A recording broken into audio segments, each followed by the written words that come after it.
Hi there, and welcome to another exciting episode of Way of the Brush with me, your host, Kris, aka Mini Wargaming Kris, aka The Name Butcher, aka Hey You Get Off My Lawn. Way of the Brush, the most informative 120 minutes on the internet on the wargaming lifestyle. We'll talk about painting, terrain, conversions, and everything under the sun. For those of you who are just first tuning into this show, it's a whole lot of painting and a whole lot of under the sun. We don't usually get a whole lot of conversion talk in.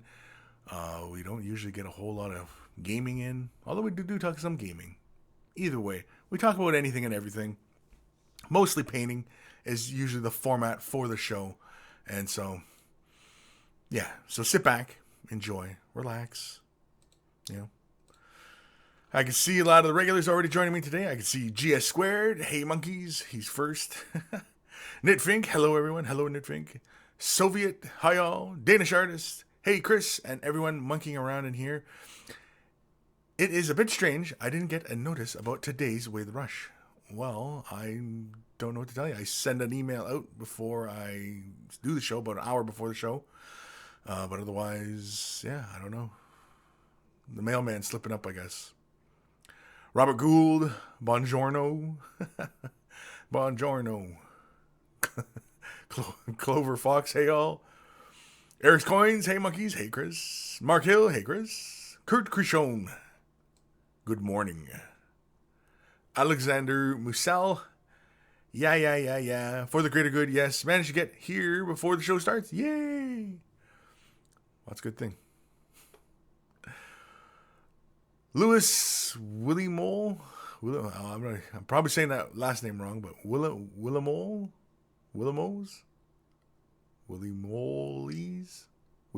I don't know. Yay, made it. Hello, all. Hello, Louis. Louis or Lewis? Is it Louis? I'll say Lewis. It's probably Louis. I don't know. Dr. Nantos. What have people been working on? I don't know. What have they been working on, Doctor? Good question. What is everybody working on? What are everybody planning to work on? Lewis says a Blood Bowl Orcs. Kurt says he's working on Norsgard Wolfen. What's Norsgard Wolfen? What's that from? Aircoin, Orcs and Goblins. Lee Welton, Death Guard Tacticals from Betrayal at Calth. Very cool. I know I'm always a toss-up between, Death Guard and Imperial Fists. It's just, something about Death Guard just, is so cool, right? I mean, the guys are all Gunji looking, they're solid, and, of course, it's before all the plague and everything like that, right? Saba Cerez, there he is. Hey, everyone. Dr. Xantos, a Stargate-inspired Bretonia warband. What's that? A Stargate-inspired Bretonia warband. Okay, well, you got to send pictures, Doc, because that sounds interesting. African Wise Man. Oh, snap, Sunny Jim. Way of the brush time. Oh, snap, Sunny Jim. Okay. Clumsy Juggler. Hello, everyone. Raven Falls. Hey, people. How are we all doing? Last day before I leave for Phase 1 today. Well, good luck and safe journey. Nicholas Allen. Hey, everyone. We're working today painting some 30K Marines. Everybody's painting 30K Marines. Everybody. If you're not painting 30K Marines, you're apparently not painting any kind of Marines. You're not even part of the hobby, really, unless you're playing some sort of 30K version of 40K. It's the way it seems to be these days. Raven Falls got to magnetize my mates in Pure Fist today. Stucky C. I don't know if I've read that name before. Stucky C. Same here, no notice. Oh well, good day, sir. Well, you're here anyway, right? We all know what time. We all know what channel. We all know what day. So, short of any kind of catastrophes, I usually do the show Saturdays at noon Eastern Standard Time, which is like minus 6 hours, I think, Greenwich Mean Time, I think, for everybody who's, everywhere else in the world. Something like that, anyway. I don't know. I'm not going to pretend I know. African Wise Man. Speaking of not talking about conversions and gaming, I tried my Skaven Giselle conversion I asked about from a few episodes back. Don't expect you to remember it. They came out really nice. Well, send pics, man. Send pics. Send pics. Of course, for everybody out there who's, I'm saying send pics, where do you send the pics to? In the description below is my email address, kris@miniwargaming.com. Send me your pictures. Send it as an attachment. It's a lot easier for me to, show it on the show, because otherwise it's a complete pain. Don't do it as a, what is that, Imager or photo bucket? Is that what they want? Does people still use photo bucket? Yeah, photo bucket. Don't send it as those, because those are complete pain. Just send it as an attachment in the email. I'll get it. Where are we? Ishyab, good afternoon, Kris. Great to be able to watch another Way of the Brush show. Awesome. Clayton Tate, what's up, all? What's up, Clayton? Working on a Goblin Blood Bowl team. Now, I'm sure a lot of you guys have already seen Forge World Blood Bowl models, a little preview of an orc and a human. And I gotta say, that's pretty exciting. That's very exciting. Now, reason why is because, well, Forge World sculptors are really darn good. The teams will look really, really awesome. They'll have dynamic pose and stuff like that. Now, I'm sure they'll all be resin. I don't think they'll be plastics like, the original kits.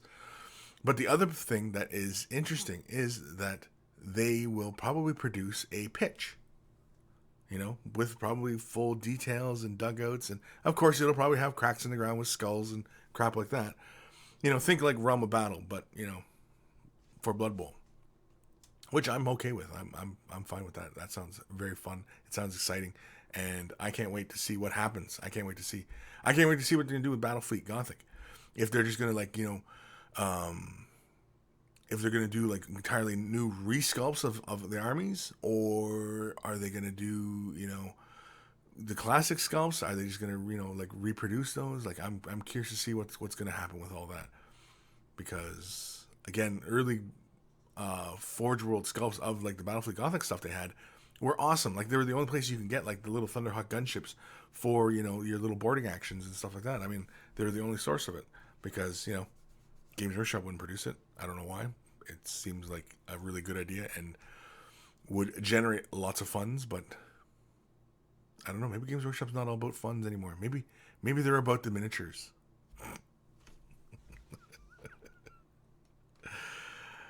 Parker Gray, konnichiwa all. Konnichiwa.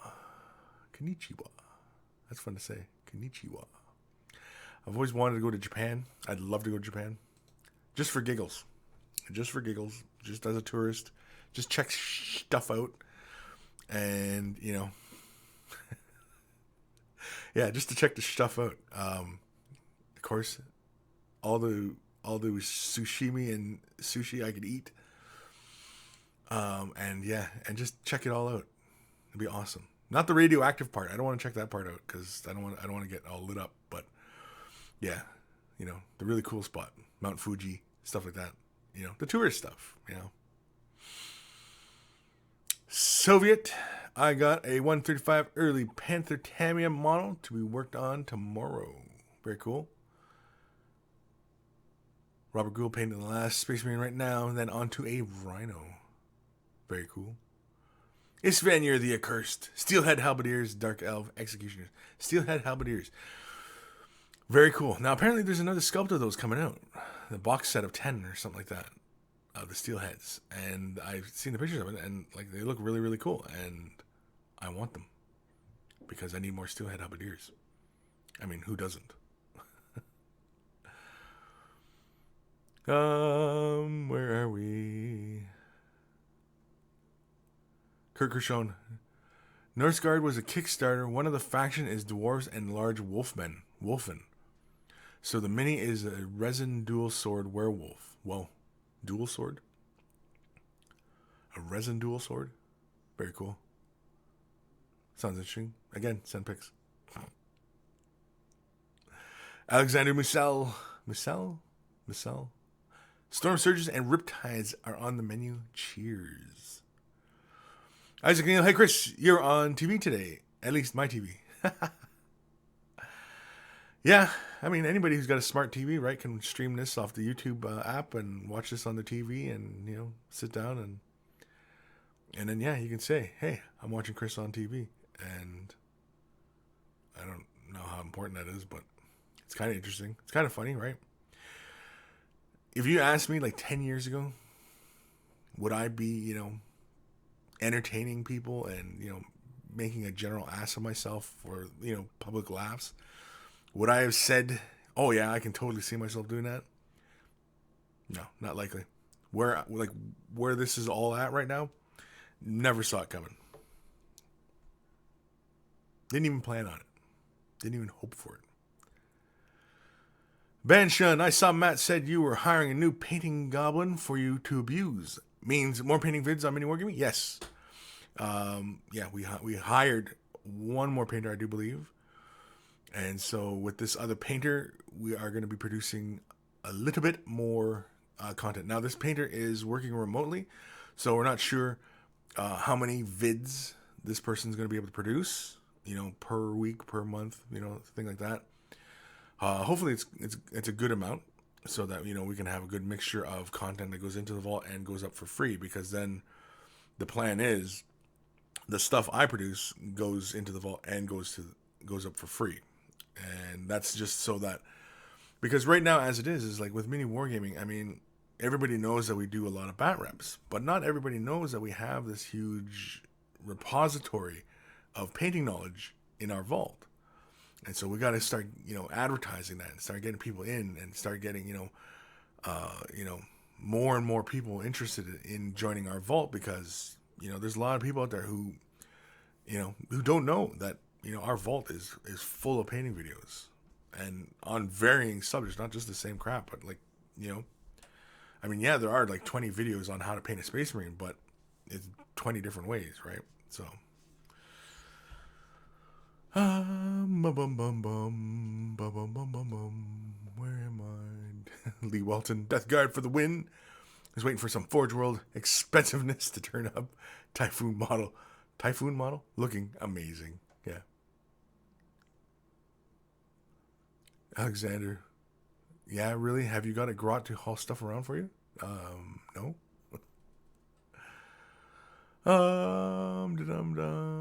Banshun, I live on the foot of Mount Fuji, home of Tamiya 2. You can use my painting room if ever you're here. Well, okay, you're joking, but I'll show up at one day on your door, not able to speak a lick of Japanese, and I would say, well, because I'm gonna need somebody. I'm gonna need like a wingman, right? And yeah, I'm gonna need a wingman.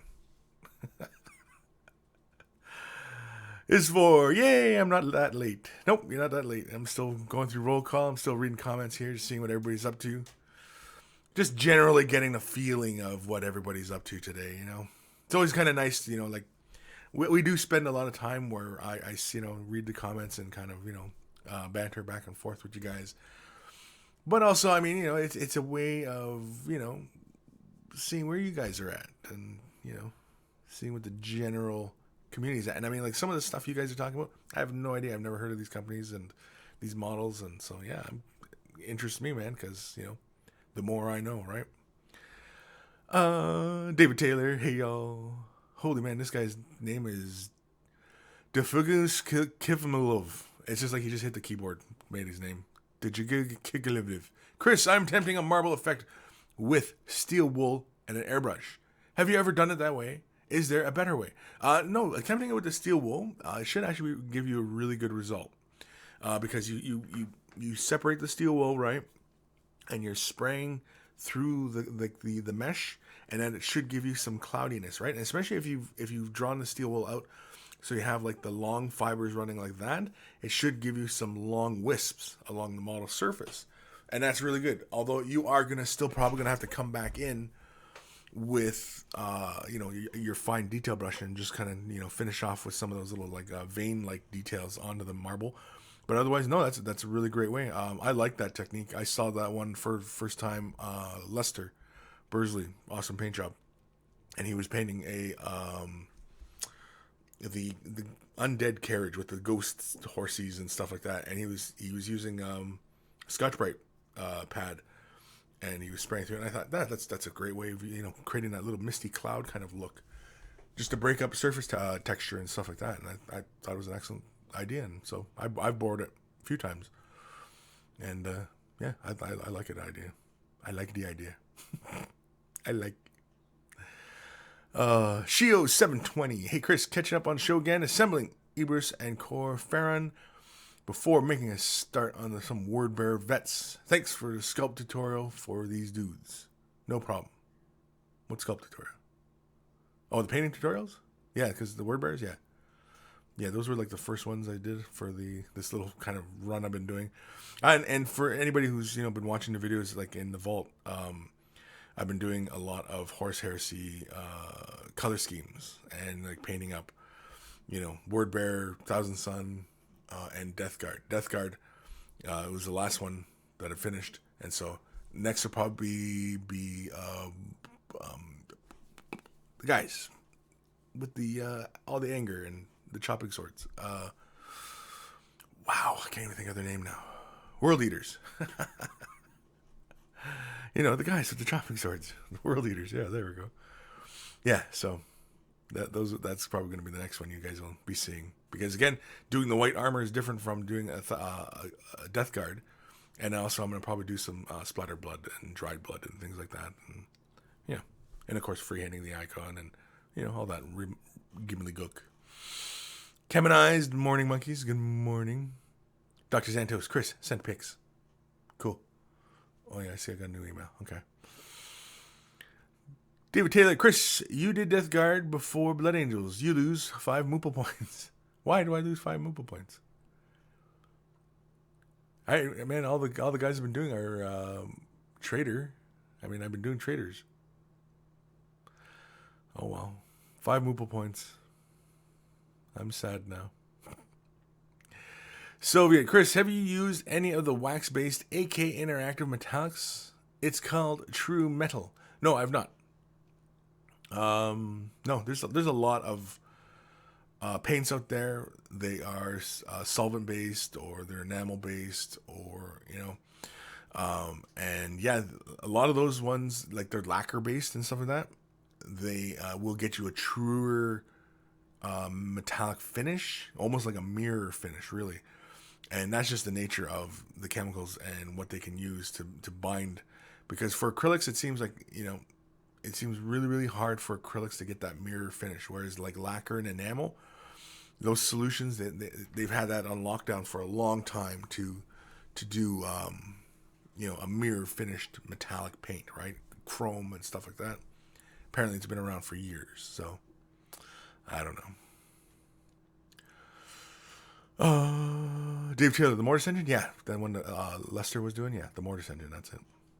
John Gore, wow, I missed the last 2 weeks. Sorry about that. My most recent project has eaten all my free time. I got a bunch of Metal Sisters off eBay for super cheap, but each one has like 6+ layers of paint. Ugh.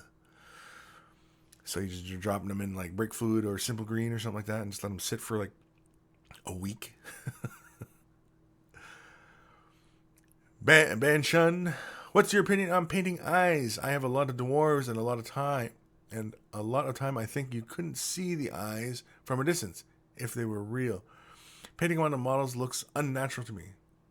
Well, it's really up to you, I guess, because if you don't like how they look with the eyes painted, and most of the time you never notice because, yeah, most of the brims of their hats are like, you know, over their face and you don't really see their eyes, then don't. I mean, you can pretty much fill that eye socket in really, really dark and then maybe put like a little white dot, tiny white dot just in there, just to represent like the glint of light off just the eye, and you know what I mean, like the shadow, and like their eyes they can shadow, and you can see just that little highlight off the eyeball, something like that. But otherwise, yeah, if you don't like the look of it, well, I mean, then don't paint it, man. Your models, you paint them the way you want, really. Ross Dealey, it's 17:18 where I am, not morning at all. Well, good evening. Homabado, there he is. Homabado.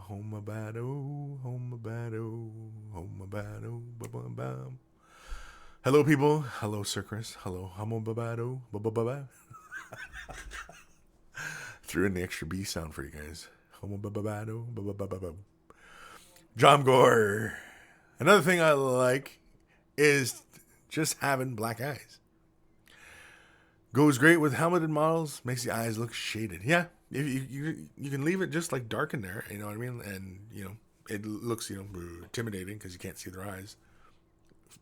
By all means, again, your models. Do however you want. If you think it looks goofy with the eyes painted, then stop painting it. Don't make them look goofy. Unless, of course, you want to make them look goofy. Then carry on. David Taylor bought a box of the new dwarves today. Gonna paint me some red-headed nakedness. Now, are they fully on? Like, are they full-on naked? Because that's hilarious. Lee Weldon, sign up for the vault this week. Loads of tutorials in there. Will there be more detailed 30K vids like Alexis Pollock? True metals are wax-based. Very good brush cover that can be buffed afterward. Yeah, because I've seen a lot of airbrush paints that can do chrome effects, and yeah, you can buff them with a cloth afterwards, and get more of a shine. As far as 30K vids like Alexis Pollock, I'd have to build up a little bit of leeway. And then, get a character done. I wouldn't mind doing another 30K character. The new Korax model, he's really cool. And so, yeah. But again, that would take me at least, if I got it today, I mean, it's 2 weeks of working on it, editing it, and then posting it. So it wouldn't be like for another 2-3 weeks before you saw that. Which means that for me to create the buffer zone for me to safely work on that, I have to build up a bunch of videos to cover that. Otherwise, you'd have days without quick tips. And I don't know if Vault members, but at this point, can live without a daily quick tip. Ross Dealey had a 40-odd Kroot off eBay for cheap. They were really ugly. Had 4 layers of paint in Dettol for 5 days. They also had a cigarette smell. Not nice. You must really inspect your models. I mean, if you can smell, he smells like cigarettes. I can tell which kind of tobacco. It's like cigars or something. And that's some really inspection there. Oh, Mabado. Oh, God, the name butchering begins. It began a long time ago, dude. A long time ago.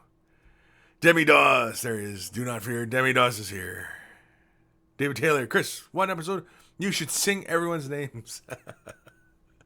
Make it like a song, just the whole time singing everybody's name. David Taylor, Ross Dealey, Home Battle, Demi-Doss D. Oh, frig. Anyway, Dettol for the win. Raven Falls, yes. I don't think we get Dettol on this side in North America. I think that's a European product. Essentially, though, it is just alcohol-based, I do believe, isn't it? It's glycerin or... Yeah. It's alcohol-based, anyway, I do believe. Dr. Santos, wait, you don't smell check your new models.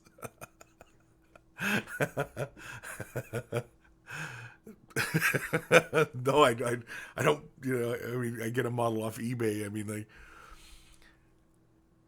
Because the first thing I'm thinking of is, like, mall rats. You know what I mean? If I know kids are out there sniffing their models when they get them from eBay, yeah, they're gonna get the stinky model treatment, and they're gonna get it. Holy man, what the hell's wrong with this model? If anybody's seen mall rats, knows what I'm talking about, I think you get the picture. Let's do an email. Oops, wrong mouse. Let's do an email.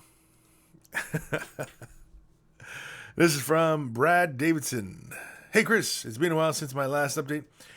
If you can't remember my last email, I don't blame you. Most importantly, since the last email, I've removed all the fuzzy GW snow and applied a PVA bicarb white paint mix. I'm infinitely happier with it. Without further ado, I have some Dark Elder Coven models to this time. If you have any suggestions on how anything can be improved, it'd be appreciated, and you'll be updated if I can learn to read. Grotesque converted from Crypt Horror Vergeist, Talos, and Kronos before base is completed. Thanks, and in the spirit of December, may the force be with you, Brad. And so let's have a look at his motels. Yeah, let's just click them. There we go. There we go. Very cool. These guys look relatively stock. They don't look like conversions. Oh, no, he was talking about the snow bases. That's right. Yeah, the snow bases look a lot better. Look very cool. Here we go. Oh, okay, I see. So they are really converted. It's like they're hopping around on the snow. It's like, ooh, it's cold. Like this guy here. Oh, it's cold. How's the guy supposed to fight like this when it's cold? Anyway, I like that. Using the orange in the shadows. That's very cool. Or is it rust? If it's rust, very cool. If you're using orange with the green as in the shadows, it's still very cool. Like the discoloration of the flesh as well. Gives it that bit of undead quality. Is that some OSL going on there? I'll assume. I'll pretend. Very cool. Holy man. This guy's got the weapon.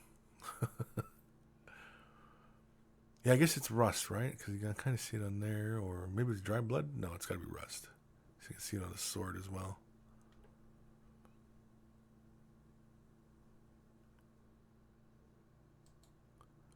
Very cool.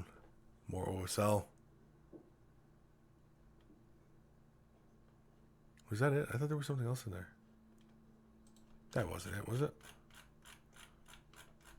That was it. Here we crunching my mouse. So anyway, very cool. Thank you, Brad, for sending that in. Very nice. As far as what can be improved, not a whole lot, other than maybe on the blades and stuff like that, getting maybe a little bit brighter or getting a little darker. You know, get a little bit more contrast on the blades. The blades look a little flat in some areas, but then again, that might be just the way that they show up on the camera. But otherwise, yeah, those look really, really great. I think if you're gonna go for like a rust effect and stuff like that, and if you're gonna do like say the designs on the hull, like the runes and stuff like that, lay those first before laying those glazes of orange down, just so that you get the nice discoloration that you have going on. I think would be really, really cool. David Taylor, new drug of 2016, SNIFFIN miniatures. Kristen, hello all. Hello, Kristen. Isvor, hi. Homabado. That is the title of today, I think. SNIFFIN miniatures. The new drug of 2016, SNIFFIN miniatures. I like it. I think we can make something a little bit more compelling. Is that the word? Compelling? I don't know. Dettol is an antiseptic disinfectant. Yeah, it's like rubbing alcohol is the same thing. I'm pretty sure Dettol. Yeah, when I was reading about Dettol, like what its properties were, because as I research, best ways of cleaning models, I want to know what it is that it's actually kind of stripping models and like getting through acrylic paint. And typically, it's the alcohol. There's the alcohol in it. That's why brake fluid, it works because it contains alcohol. Demidas D, we should demand a song like that for the first 20 minutes of every Way of the Brush. No. Ross Steely, call this Sniffin' Yo Minis. Now, see, that should be the show's title. Sniffin' Yo Minis. In fact, I'm going to use it.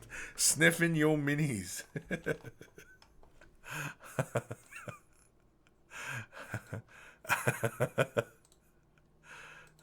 Hold on here. I'm just putting this in here. Sniffin' Yo Minis. There we go. Unless, of course, somebody thinks of a better name, then I'll change it. But otherwise, Sniffin' Yo Minis. What if you could put that stuff on them like scratch and sniff? What then? Like, remember Scratch and Sniff? You get the books and little stickers. Remember the stickers? And it smells like flowers. Anyway. I've lost silence, Chris. I'm scared. I don't know. Reset.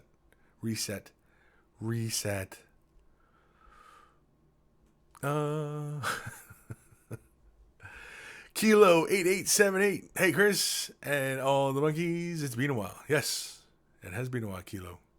It's been a while since I read that name. I thought I felt a disturbance in the air, in the force.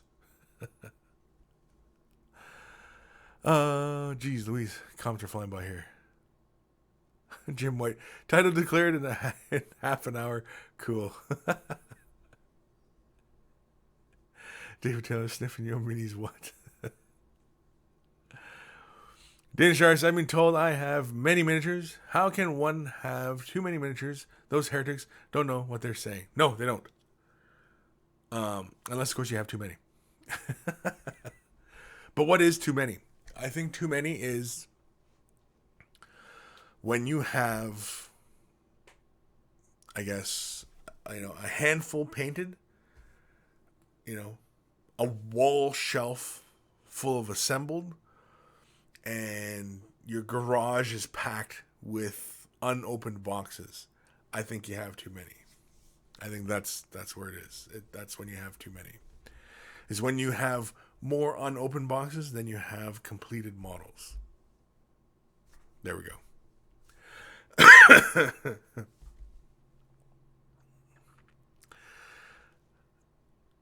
Dr. Santos, big boy sniff Terminator, bro. What? What would a Terminator smell like? Would he smell like engine oil? What would even a Space Marine smell like? Would they smell like oil? Like, like keeping their gears together and stuff like that? What would they smell like? Dave Taylor, I imagine Plutonium would smell okay. Everyone would play them. I think the Knights would probably smell okay. Maybe. But the peasants, what would the peasants smell like? They'd smell like pig manure. And then you got to scratch them. Oh, jeez, that's pig manure. Yeah, exactly. It's manure. Yeah, exactly. Petroleum presents smell like pig manure. How would Tyranids smell in real life? We don't know, right? Like bubblegum. They smell like cherry bubblegum. That's why they're enticed. Maybe that's why. That's what Gene Sears smell like. Gene Sears smell like cookies. Gene Sears smell like cookies, and that's how they get close to like whoever they're gonna impregnate. And that's what they do, because they go, oh, he smells like cookies. You know what I mean? And then, oh, no, now my kids look like Gene Sealers.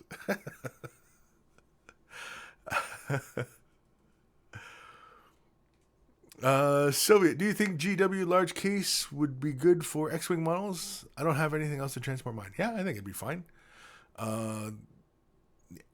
TIE fighters and stuff like that might be a little bit bigger than the gaps. I know the new case has kind of got like this zigzag pattern, doesn't it?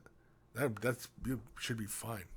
I think the new cases, they have like this zigzag, and you like just put them into the folds, and unless it's another case I'm thinking of, but yeah.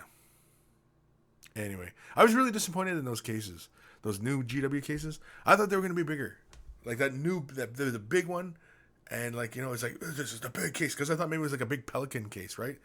And Pelican cases are big and tough, and I thought that's what it was, but it just looks like a Pelican case, and it looks like a scaled version of it, because like that, the biggest case that the GW sells is like this big, and it's like, oh, come on. I thought it was bigger than that.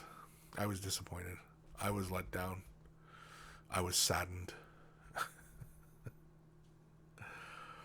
Christine, space will smell like wet dog. Yep, they would smell like wet dog and oil, motor oil. They'd smell like motor oil and wet dog. Tau smell like Teen Spirit. What? And fish. Mostly fish. Homo Vado, if Steelers smell like cookies, you would have nice memories of whatever it did to you. Yeah, exactly. That's why they get, because the G-Steelers impregnate you, the humans, of course, and then the humans, they have the kids, and the kids look like G-Steelers, and the parents aren't going to go, oh, geez, I just gave birth to a G-Steeler. No, it's like, no, I gave birth. Oh, it's my little baby because he smells like cookies, right? And so, yeah, that's. Oh man, where we go? Where do we go?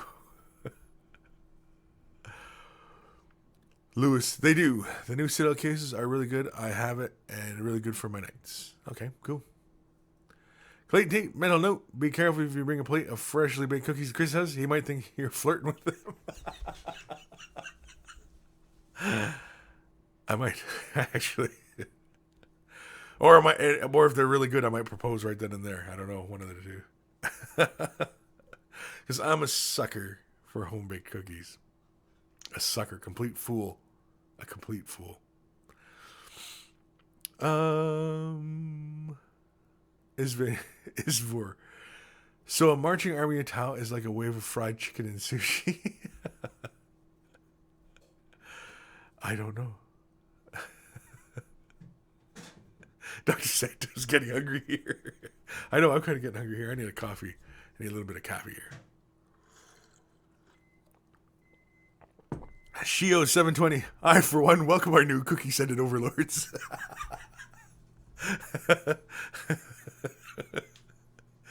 Oh, jeez. Oh, man. All right, let's... I keep grabbing the wrong mouse here. Let's do another email because, well, why not? This is from Walter Boyd. Kris, I recently ran out of my last ditch stash of Citadel Ultramarine. I bought out every one that still had any. Now I can't seem to find a suitable replacement. I've tried Vallejo and Army Painter. Vallejo is super vibrant blue, and Army Painter needs to be mixed up for the airbrush. Do you know of a good replacement for old trusty color? Walter Boyd. P.S. I mainly use it in my airbrush. Very interesting. The old Citadel Ultramarine blue. Now, that wasn't the blue that when it dried it had a sheen to it, was it? Because, yeah, I know that there was that color. And now anytime you have those colors when you're painting and you have that shift in color, because I noticed it's for, let's see here. The red shade, yeah. Okay. I have here, now this is Golden's Phthalo blue, red shade, okay? When I use this stuff, and I've noticed there's many colors like this that act like this. It's blue under a dim light, but when you get light reflecting off its surface, it's red. It has like a red sheen to it. And anybody remembers, I don't know if it's the ultramarine blue or if it is another color. That used to be a really kind of deep blue, but it would have this kind of red sheen to it in the light. And this is the color, a phthalo. You have to find a phthalo blue with a red shade. And that'll give you the similar result. What was the other one? Phthalo. Oh, this is Cerulean blue hue. Which one's this one? Turquoise. Phthalo. Yeah. Turquoise. Phthalo. Anyway, these are all good airbrush colors. Definitely would recommend them. Anybody who's airbrushing miniatures. Golden high flow. Or airbrush paints. But as far as Citadel's Ultramarine Blue, now does anybody out there who's watching today know of a good replacement for the old Citadel Ultramarine Blue? Anybody? I'm watching now. Here we go. We're still talking about smells here, but that's okay. Soviet says, Kris, the new Forge World paints are identical to the old Citadel paints. Okay, so that's possible for Walter here. Look at this. Look at the Forge World paints. John Gore, I'd say Ultramarine Blue is kind of a chalky blue, but like smooth chalk. Really unique look. Interesting. See, I didn't use a lot of Ultramarine Blue back in the day, and I don't have any. I wouldn't have any. Would I? No, I don't. I was just seeing if I had any in the old hexagon bottles or anything like that, but no, I don't. So, yeah, come on, anybody else? Come on, somebody's got to know. Somebody knows the answer. If you know the answer, okay, let's help Walter out here. because he's looking for the old Citadel Ultramarine Blue. Okay, he wants the old Citadel Ultramarine Blue, and he wants to know what the current equivalent is for airbrush. So if anybody knows, write it in the comments, or if you know right now. David Taylor Ultramarine Blue from Vallejo is pretty close. Well, that's what he said. He said the Vallejo one was a little bit more vibrant than the Citadel one. That's what he says in the email here, is that it was a little bit more vibrant than the Citadel. So, I don't know. Man, we're still talking about smells in here. For Citadel, the Altdorf Guard Blue. Yeah, the new Citadel Altdorf Guard Blue is supposed to be the new Ultramarine Blue, isn't it? And it's a very kind of, it's not a very vibrant blue, it's a very somewhat desaturated type of blue, but it's a very good mid-tone blue. Again, but the thing is, those Citadel colors, they will go through an airbrush, but I mean, you gotta finagle with a bit. I mean, it's easy just to pour it in, go to town, right? But I do have the Citadel Airs.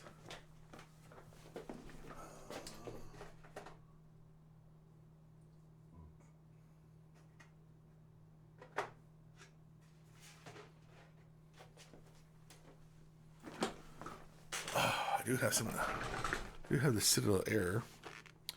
And Lothern Blue? No. What's this one? Temple Guard Blue? No. Calgar Blue? Calgar Blue. Because it's got Calgar in the name. That might be what you're looking for. The Fang? Nope. Calor Sky? There we go. What's this one? McCrag Blue? McCrag Blue. Yeah, unfortunately though, I can't think of... And Cantor Blue. Cantor Blue? Yeah, I can't think of a color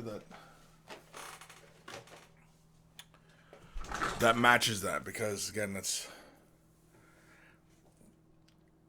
that paint, man, it's been so long since that color's gone by that name that I don't even know.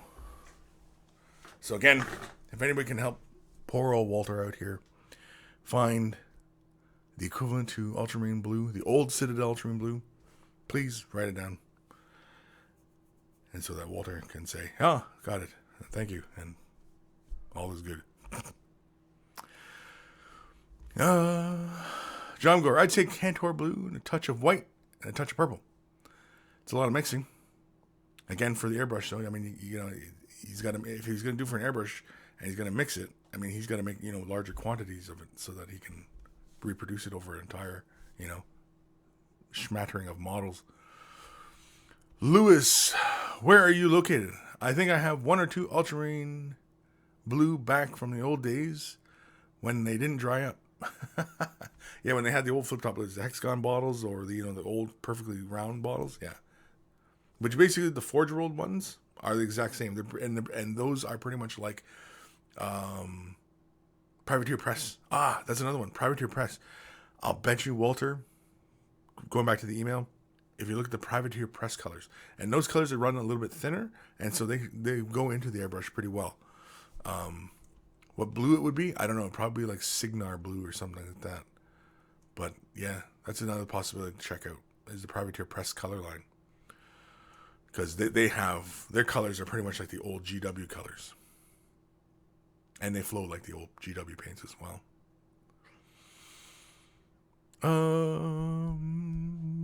Soviet heavy metal use McCraig and Cantor Blues for Ultramarines. There we go. That's the official guides. So they say, the official. Yeah, David Taylor, yeah, he's looking for the pre-mixed. Lewis, yeah, where you're asking where I'm located or where Walter's located? Because who knows where Walter's located? And where I'm located in Canada, Ontario more specifically, and Welland, Ontario, to be even more specific. Right now, like where I'm filming this is right in Mini Wargaming headquarters, world headquarters. It sounds more interesting when I say it like that. I say it's Mini Wargaming world headquarters. Like there's other headquarters around, but they're not the world headquarters. It's just, it's this office, but I don't know. It just sounds more exciting, doesn't it? Mini Wargaming World Headquarters. I'll have to see if I can get it. I'll get the rest of the boys saying that. World Headquarters. I think where Walter is. Oh, yeah. No, I don't know. It depends on where Louis is talking about. Louis. I never know how to read that name. I'm sorry. I'm so sorry.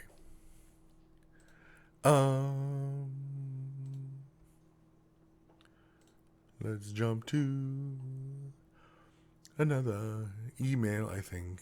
Dave Taylor, I think ultramarine blue is a bit like a cobalt blue, so it might be a good idea to look into one of those. Yeah, if you're looking into like a straight up paint line, yeah, I think it's a pure cobalt blue normally. But there's also in most paint lines, they have an ultramarine blue. Like ultramarine blue is an actual like color.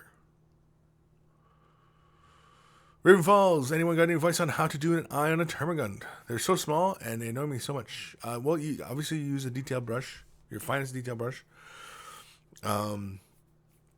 Failing that, if you don't have a fine detail brush, shame on you.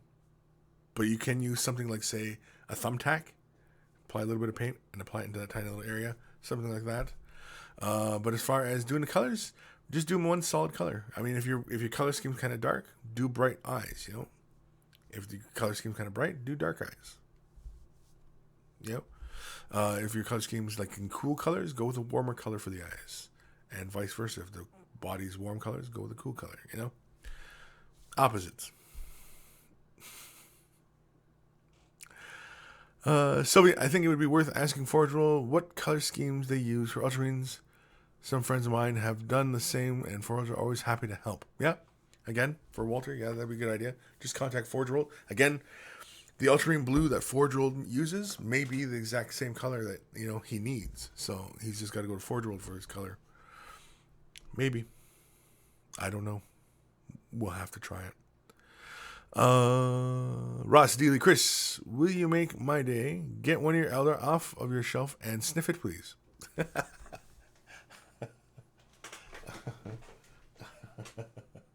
Oh, here, I'll get one of my oldest models.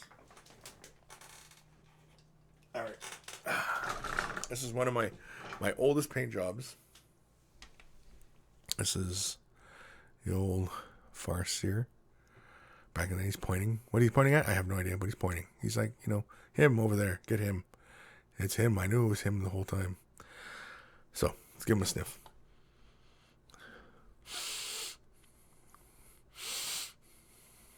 Doesn't really smell like anything to me.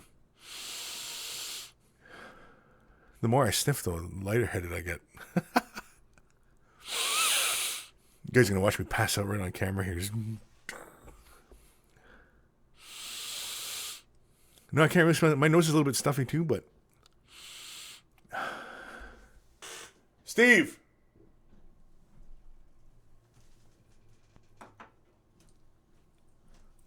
Let's see if Steve can tell us. Yeah. What does this model smell like to you? This is a trap. What does it smell like? Take a deep whiff. Well, you hold it, because, I mean, like... Yeah. Put it right up in there.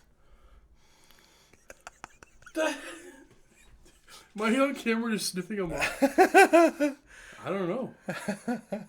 What does it smell like? Moisturizing lotion? Moisturizing lotion? Okay, well, it smells like Jergens. There we go.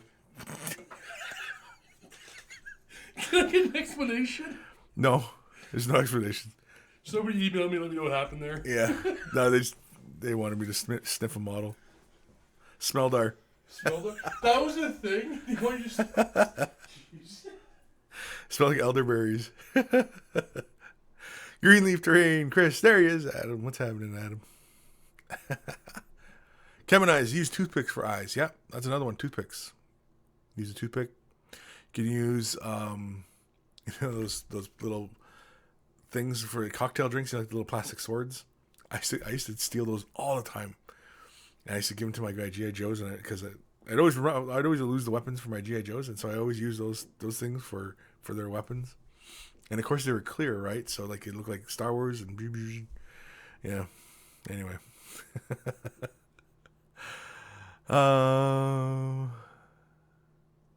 Dr. Santos, what's the weather around there? It is actually fairly warm today. No snow on the ground, but apparently we're supposed to get hit really soon with lots of snow. Really bad. Bad. I forget what. That's the good shit right there. Get a good whiff. Get in there real deep like. Shio 720. What does a mini wargaming worldwide headquarters smell like? Cheese. Yeah, it probably smells like cheese. It's been a bit since we had the carpets cleaned, so yeah, I don't know. You want to come over and have a sniff? Come on over, have a sniff what our carpets smell like. All these people in and out of this place. Star Mixologist. Hello from Sweden. Love your painting style. Well, thank you, Star Mix. Star Mixologist. That sounds like a bartender's name.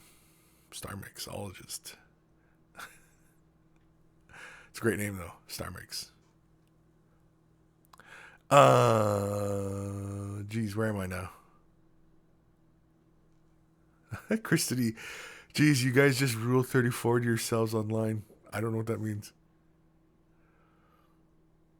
Raven Falls, if he wants an explanation, he must watch the show. I don't know. David Taylor, Reaper Ultramarine Blue seems to be the great match I can find. I think he might have a luck finding an exact match. Oh, and Reaper's line, yeah. I mean, there's so many paint lines, right? And I mean, like, the other one is, I can't believe I'm just thinking of this just now, is Cote d'Arms. Cote d'Arms is the guys who used to produce Games Workshop's paints. Cote d'Arms still produces paints, and they still sell paints. And I imagine they still have Ultramarine Blue. So, again, Walter, where's that email? Walter? Yeah, Walter. Try Cote d'Arms. The website is just Cote, like putting on a coat, cotedearms.com or whatever it is, France or something. I don't know. I can't remember. Anyway, try them. Cote d'Arms. Oh. Lee Welton, why do 3 of Mini Wargaming staff share a tiny office in the big HQ? Because that's the bullpen. Yeah. We just cram them in there. Let them fight it out. Because it used to be 4 of them in there. It used to be Leland, Quark, Lee, and Steve. But now there's only 3 of them now in there. So.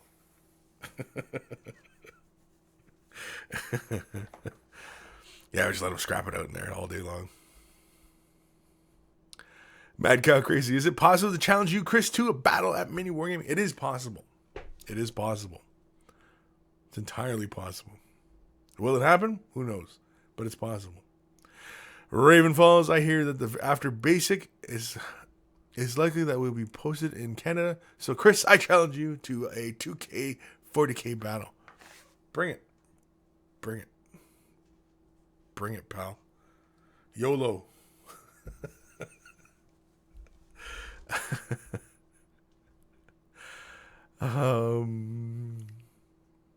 Mad Cow Crazy. What drink is in front of you next to the lube bottle? No, that's okay. That's moisturizer because I got to keep my skin soft and supple.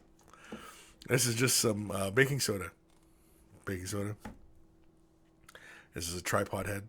I mean, do you guys really want to know what all this crap is? No. My coffee's right here. Coffee. Next to the loop bottle.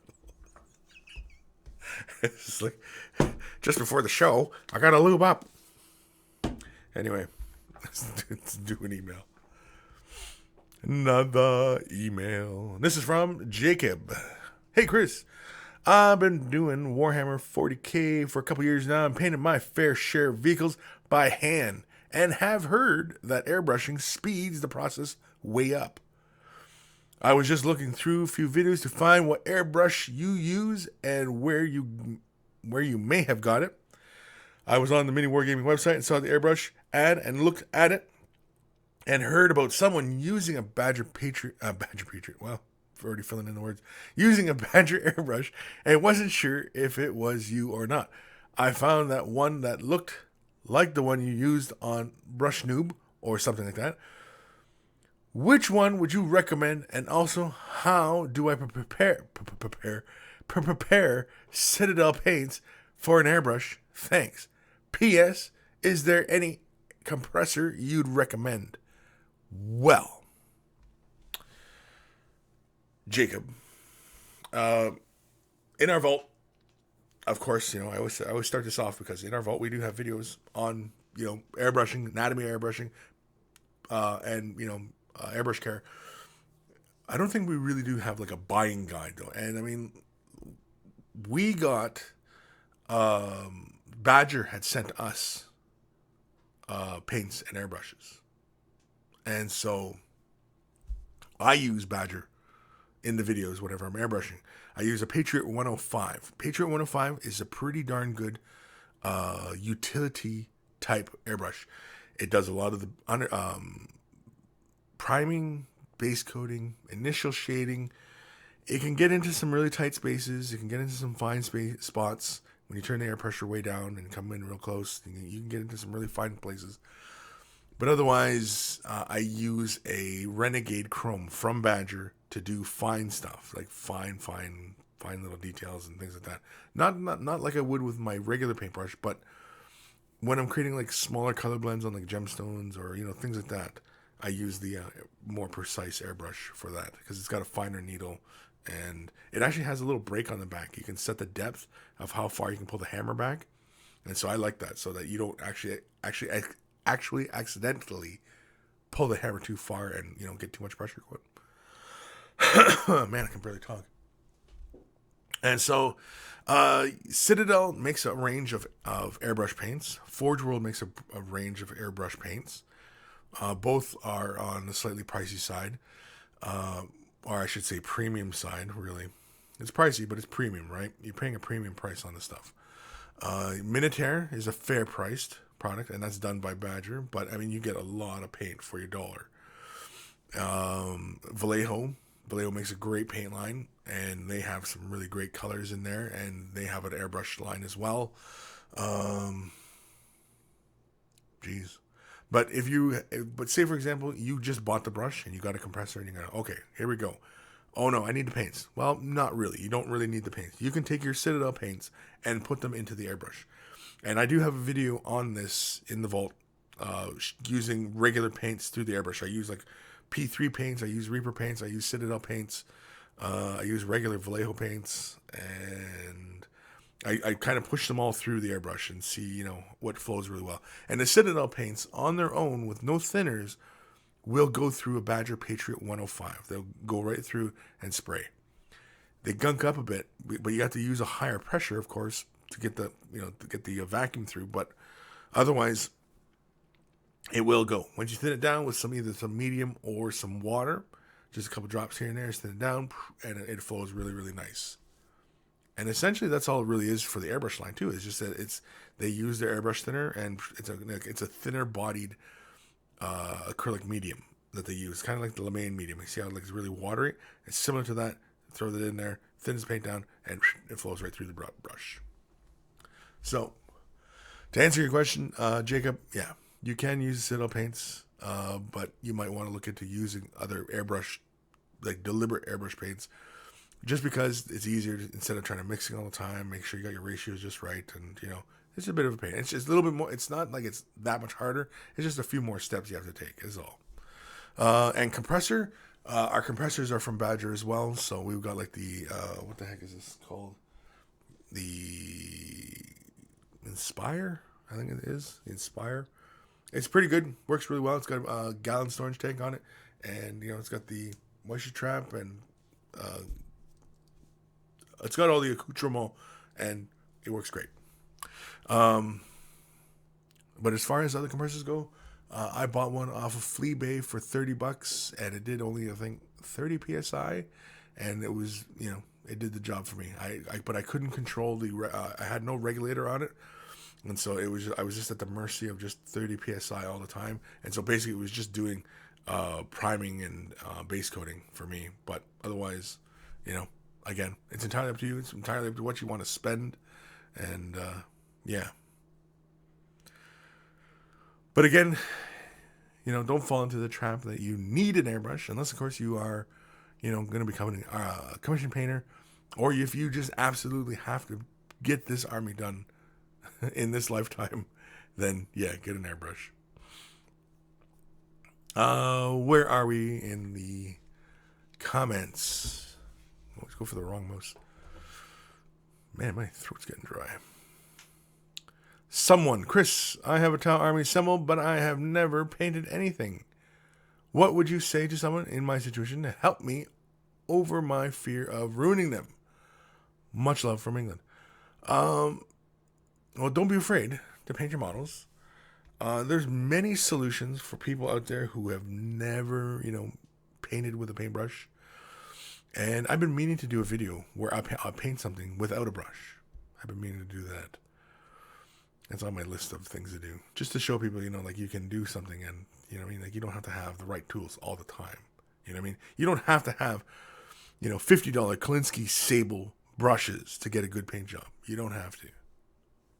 And I will show you guys that at some point. Anyway, for your Tau models, you can pick up the Citadel spray colors. You can pick up Army Painter spray colors.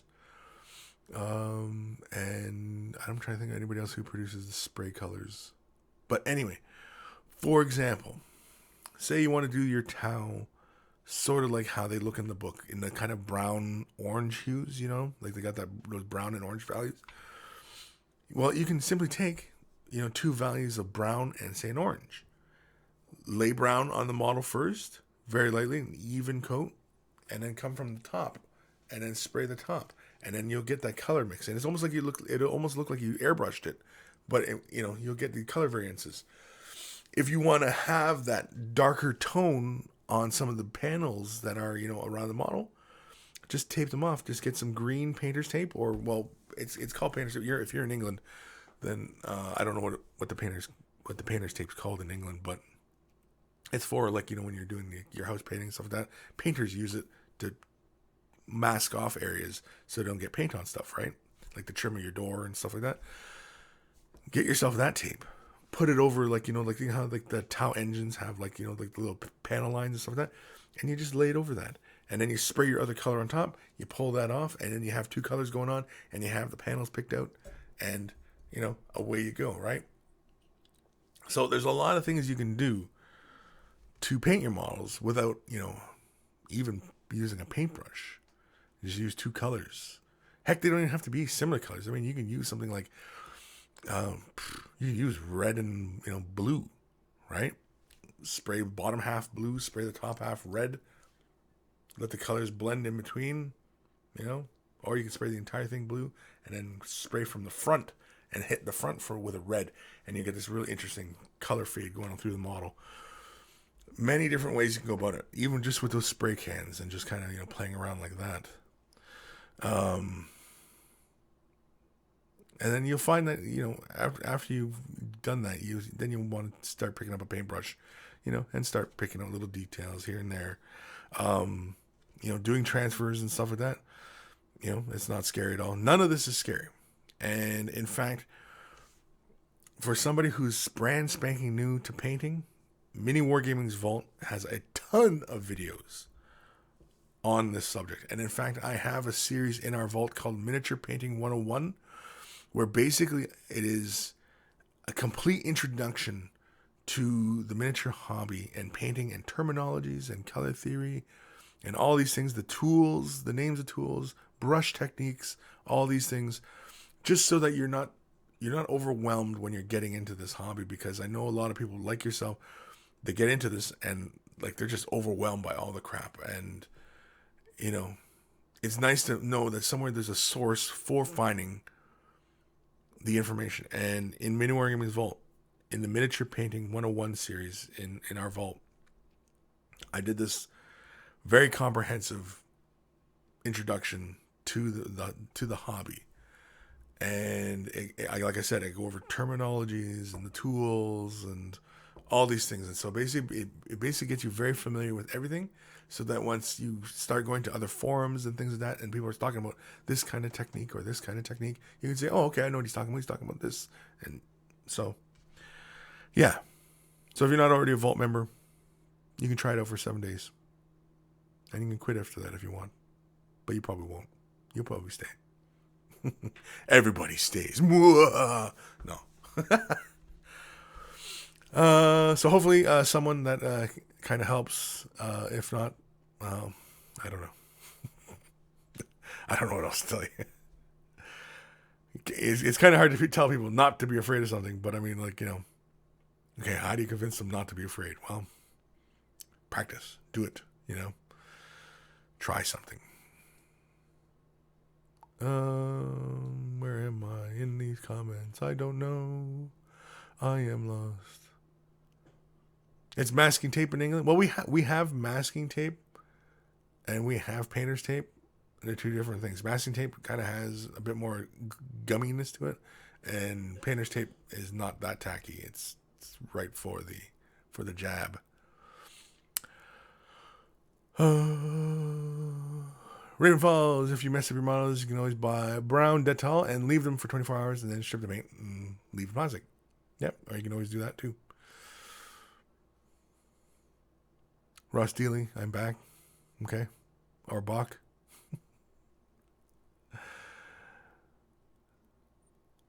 David Taylor, honestly, if you paint thin enough, you don't even need to strip paint.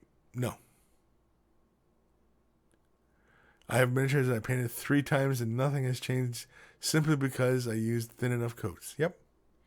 Tolo, I'm here, biznatches. Respect my non-authority.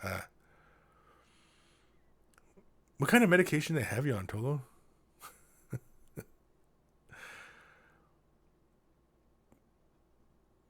Dr. Santos, down with authority.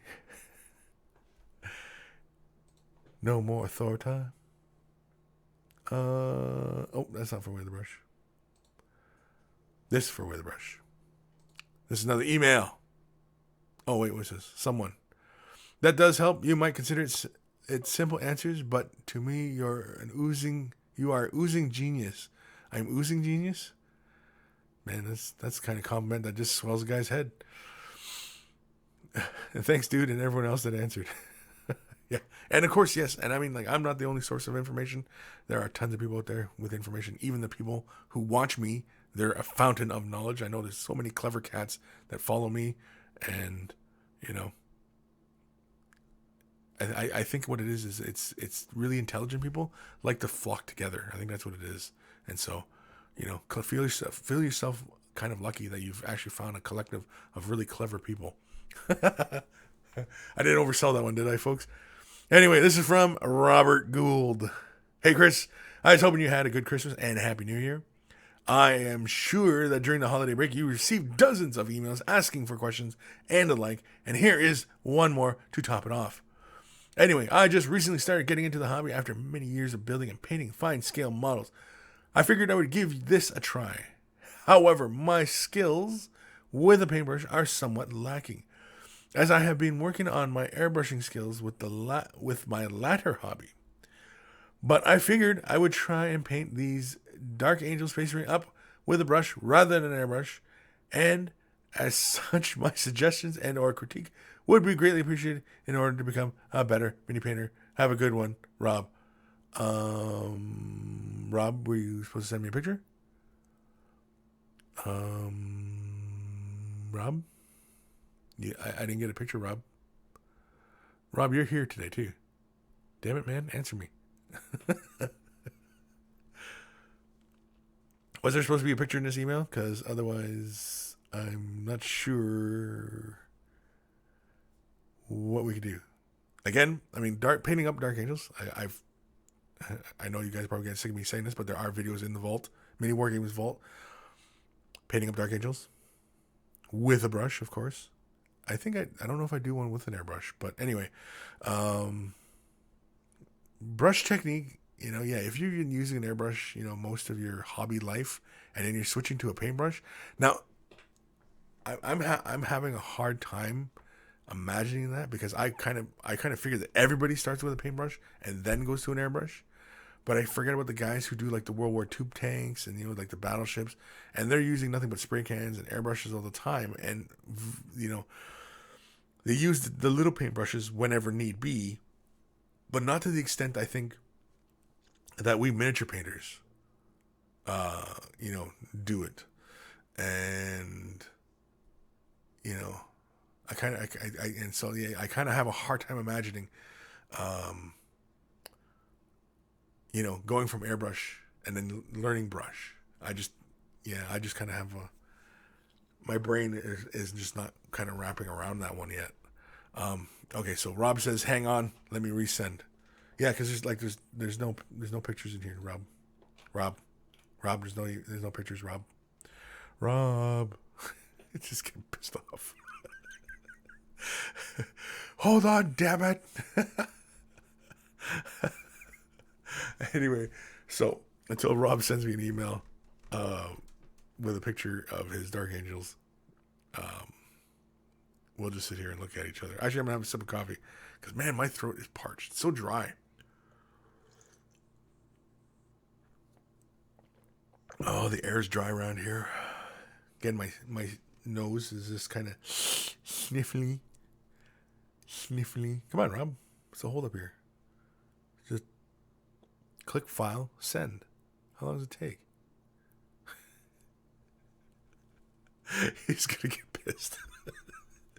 He's like, hold on a damn minute. So, anyway, where are we in these comments here? Talking about Tolo. What kind of medication Tolo's on? Yeah, I don't know. I couldn't tell you. Robert, you try to find him. Well, don't type it. You find them. Send an email. Dr. Zantos, it's fine. All part of the hobby. When the ooze is steaming, should one be worried? Is steaming? David Taylor, I have a hamster called Sniffy. My nephew named him Sniffy. I think he might be a drug addict. The hamster or your nephew?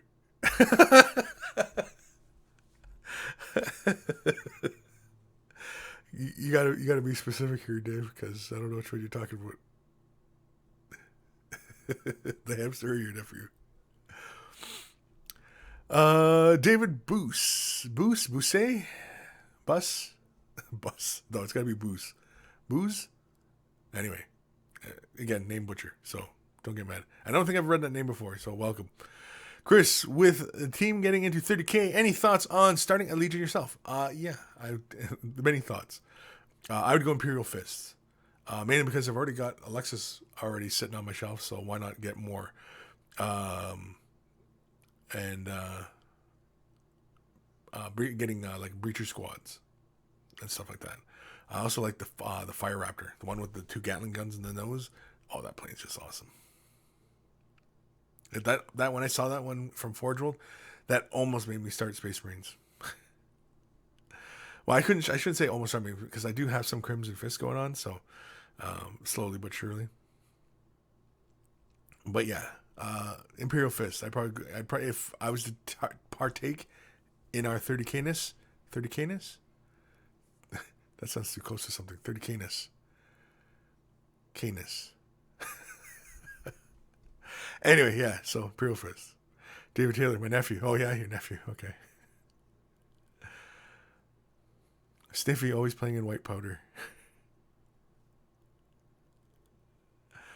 David Taylor, where would right, logically, of course. Where would a hamster get money to buy drugs? Yeah, stupid me. I mean, I was thinking, yeah. Oh, man. Although nephew is 10.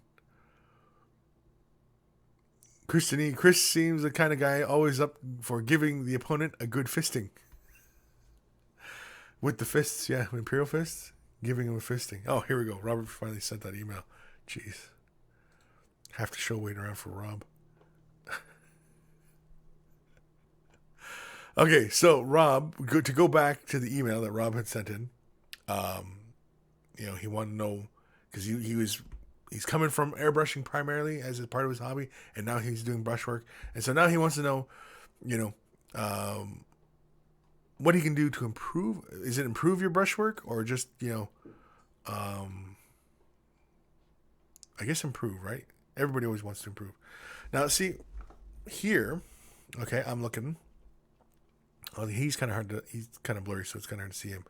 But these other fellas here, I can mostly see them. And let's zoom in a bit.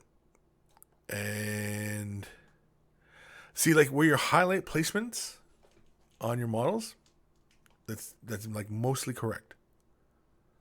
Where you're putting those highlights. That looks good.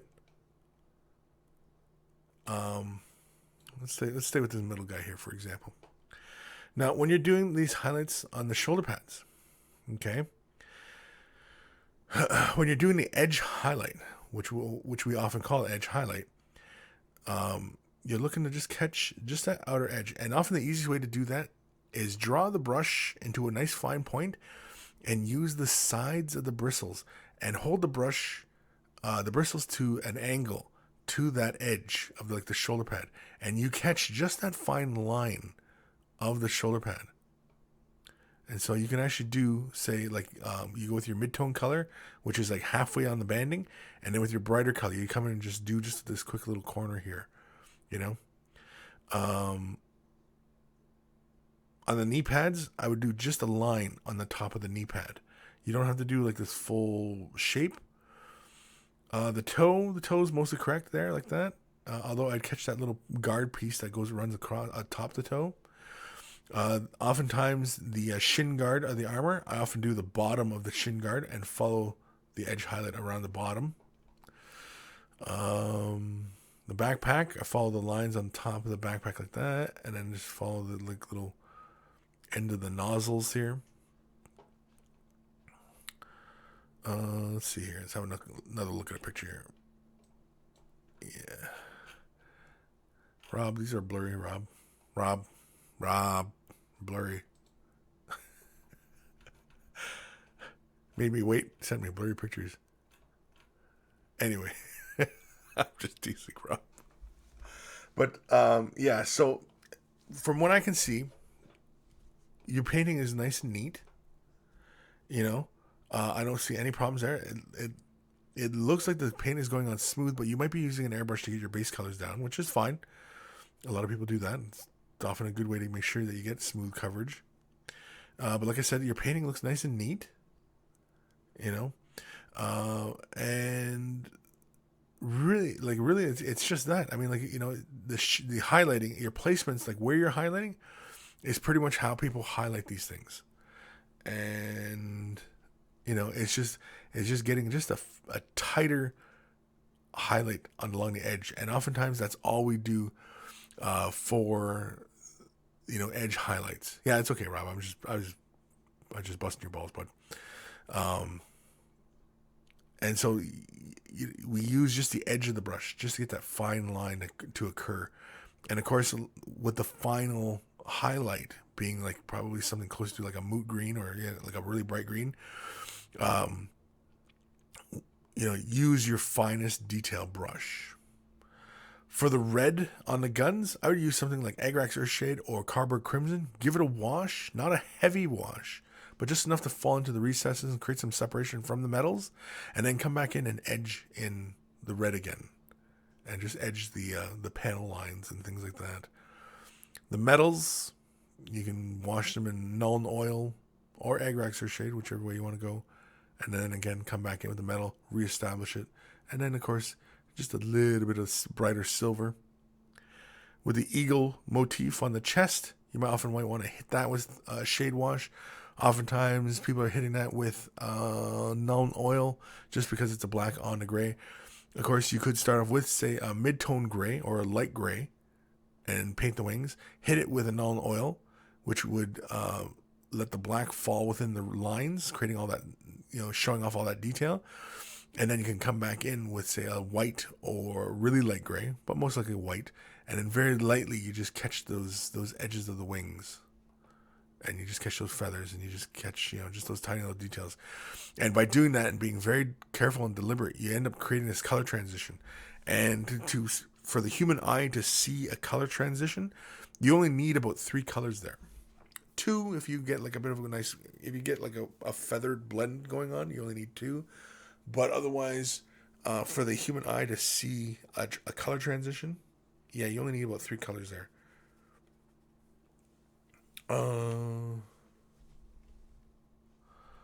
Dave Taylor, Kris likes to hit that with non-oil. Just hit it? Yeah, I just hit it with non-oil. How often do I hit it? As often as I can with non-oil. I use non-oil when I hit it.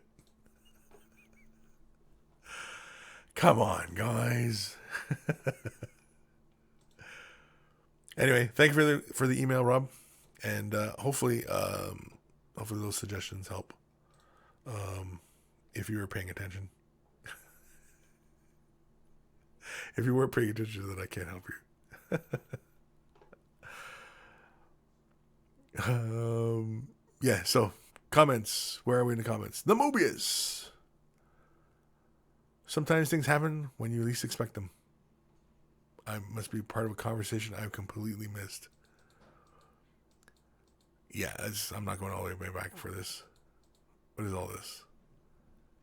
We're talking Crimson Fisting. Oh, Crimson Fisting. Tolo, Kris takes non-oil hits. Robert, there's one that I have with a plasma gun that wasn't finished, but when I took these pics, but used MIG smoke and rust pigments on the barrel. Okay, hold on, let me go back. With the plasma gun? Oh, okay. And you wanted to give it kind of that worn, weathered look? Like it was rusty? Or did you want to give it that, like heat treated? Like the barrel's been scorched? Because you can do that too, if you want. But I don't know which effect you're going for. But in the vault one recently, real quick way I did it was for Alexis, the Crimson Fist dude. And oh yeah, no, it's kind of hard to see on the picture there, Robert. But yeah, I can see the rust on the blade, on the nozzle. Yeah, it looks really cool. The thing with the rust though is you kind of have to do it to a lot of other areas so that the rust doesn't feel out of place, right? Otherwise, yeah, like, why is his gun barrel rusty?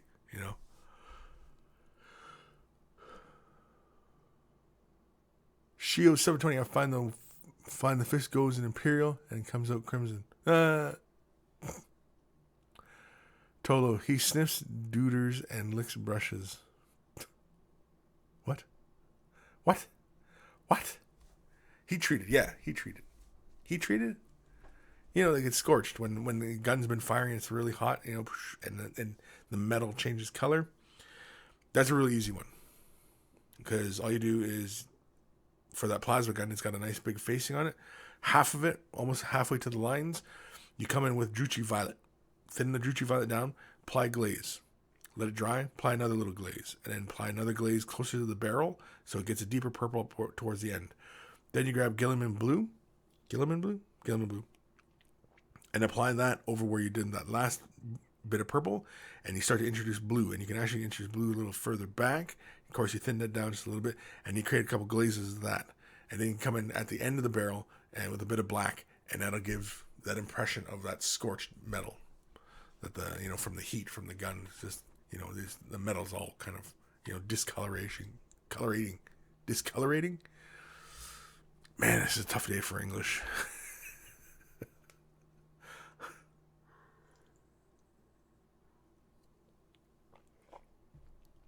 Tolo, soon he will be washing with non-taken care of brushes.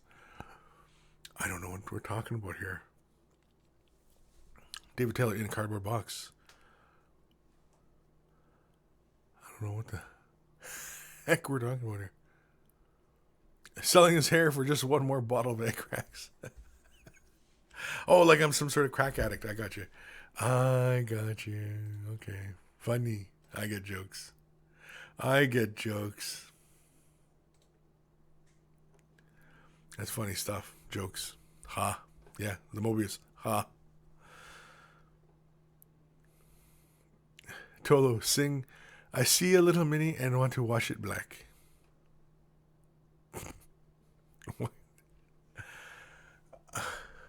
To what tune?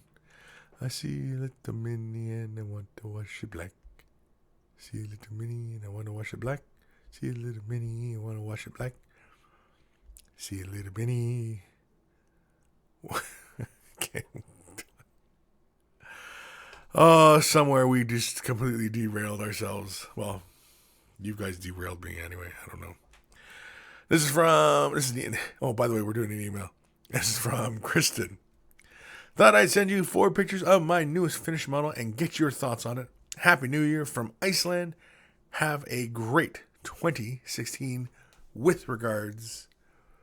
Yeah, painted black. I kind of thought so. I see. I think there's too many syllables there. Oh, look at this. I like the scroll work on the front. That's very cool.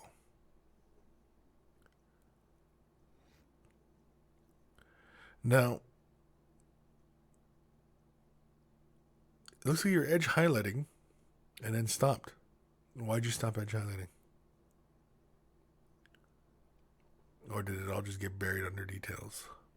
Either way, this is very cool. I like all the little scroll work going on the tanks here. It's very cool.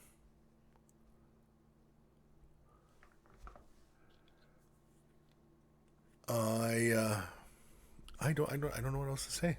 It's very good. I really like the details in this front one here.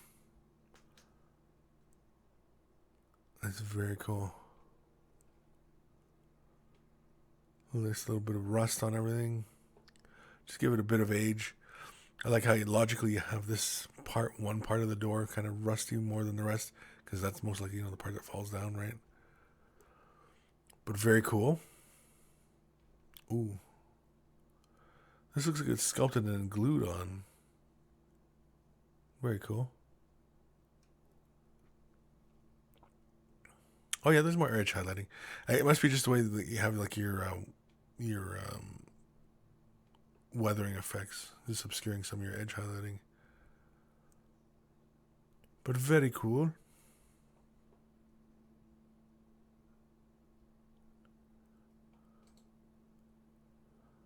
Yeah, what is this back detail from, Kristen? Kristen. He said got a bit buried. Yeah. What is this back detail from? It looks like something, and then you glued it on there. I'm just curious to know what that is. Otherwise, very nice painting. I really like it. On this side of the tank, not that it feels empty, but yeah, I think I'd like to see more of these runes. Is this the same tank, or is this a different tank? It's gotta be the same tank, right? I'd like to see more of these little runes, these little Celtic runes on stuff, like even like up here, or something down, just like small down there, or stuff like that, right? But really nice freehanding. I like the designs. For the quick tips, somebody has asked me to do like Celtic designs, like on a Land Raider and stuff, and so I'm just kind of, I don't know. But seeing your work here, like I liked what you did here in the front. That's really, really cool. I like that. It's very cool. Oh wait, there we go. Kristen E. The back detail is sculpted and inspired by old Viking wood carvings on church door, filled with tangled up dragons and monsters and such. Very cool. Very cool. I am impressed. It's very cool. I like it. Yeah, that's very cool.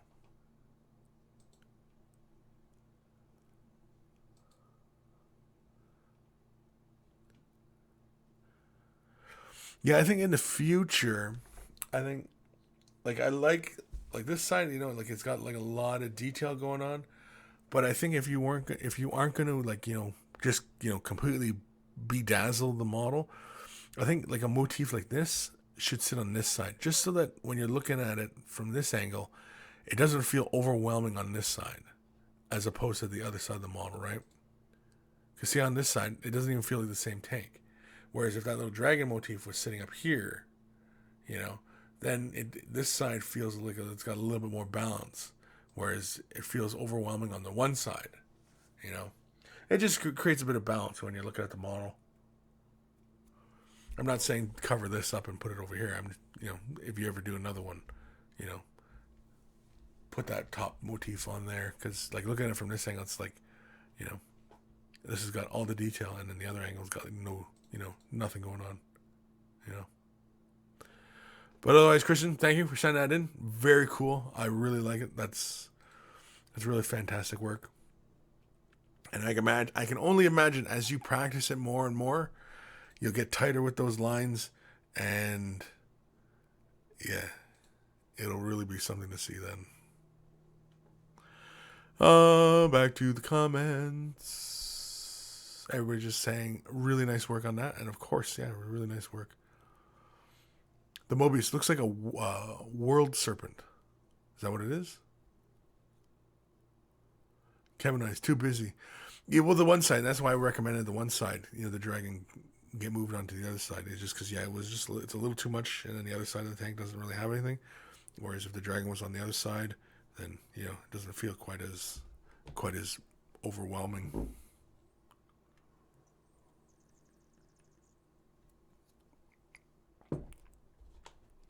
Oh, excuse me. Where are we? What time are we at? 1:30. Holy crap, it's already 1:30. Man, oh man. Man, oh man. Oh man. Well,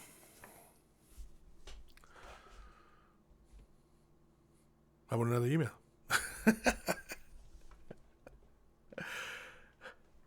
This is from Benjamin Osick. Hello, Chris. Hello. I got quite a bit of work done over Christmas break, and I thought I would share it with you all. I finally got the materials together to get my Flayed 1 conversions done. I believe you've already seen the prototypes shown in the first picture. I did run in a couple of problems. First thing, I didn't have enough gene seal arms for all of them to have 2 arms, which forced me to get to be a bit creative with some of the models. Secondly, I was intending to paint some of the skin to have darker skin tone, but after the first model I tried, I didn't like how it looked, and so I didn't do it again. Please excuse the changing background, as I tried to find a place in my house where the lighting isn't shit. I know this is the last Flayed one I show looks unpainted, but trust me, it is. It is unpainted. Also, I took your advice on using the sponge technique on my Doom Scythe and quite like the result. Thanks a bunch, Ben. And so let's have a look at his Flayed ones. So here were his prototypes of his Flayed ones. Very, very cool, right? He used the gene seal hands. He's got the guy coming out of the ground. And he's got this guy he's like oogie boogie boogie, and he's coming to get you, right? And so, Flayed ones, Necrons, big claws, scary, good stuff. Next one. I said next. Here we go. Because he was running out of clawed hands, he had to get a little creative. So he took the war scythe blades and made a big set of snippers, which, oddly enough, is very fitting. big old snippers here. I like the gene seal hands on their arms. It's pretty cool. It somehow suits them. This guy, he's dragging his gun behind him. Okay. I remember he's hanging on to somebody. Maybe he's mime. He's doing mime. This guy's like, yo, dog. Drop your gun. I like the little skin. Flappies of skin and everywhere. It's very cool. Oh, this guy's scary.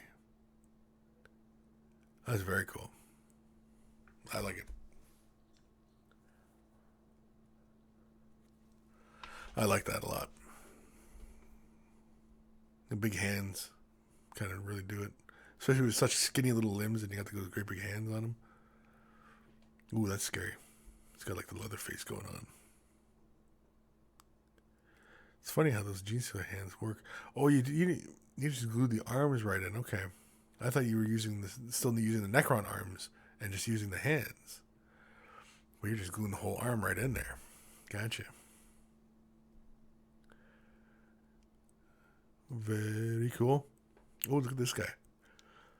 This guy's scary.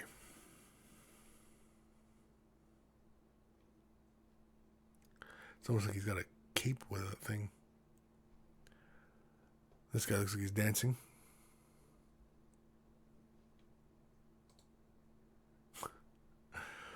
This guy's like roaring. That's very cool. I like that. I like how you entwined the green stuff on the hand here as well. I think that would go really far on a lot more of the models if you did that kind of thing. Where you just kind of like twirled some of that green stuff around, just kind of, made these tattered ends of flesh on the things. On the things. From this angle, it looks like he's scratching his head. Whoa. Now he's got some snippers. Because he's got bits and chunks of all sorts of stuff all over the place.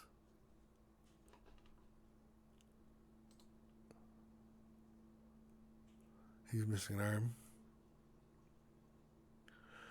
Oh yeah, that's right. I know, just because he wanted to get a different texture and get some more life. I like that blue. It almost looks like stone now with the gold. Has a very Egyptian feel now. Let me zoom in a bit. Yeah. I like it. Because it feels like stone next to like a pure metal gold. That's very cool. Oh, was that it? That was it from who? From Ben. Ben Ossick. From Ben. Big Ben? Might have been Big Ben. I don't know. Sorry, I'm just cycling through here. Make sure I can get all the right people in the right places. And yeah. So where are we in these comments here? Where are we? The hell's going on here? Christian E thought the thought was for the tank to depict scenes from various campaigns it took part in. So I didn't want it to be uniform all the way through, but I see the point made. Oh, okay, yeah. Yeah. No, I mean, it's also, it's also about balance too, right? I mean, yeah, I mean, it could just as easily have all that scroll work on the one side of the tank, but you got to kind of balance it aesthetically with something else on the other side of the tank, right? Battle damage, or, I think what would look really cool is like on those, the top parts of the tank is like a series of runes written out, like you're telling like some sort of parable or something like that. I think that would be really cool. We should try that.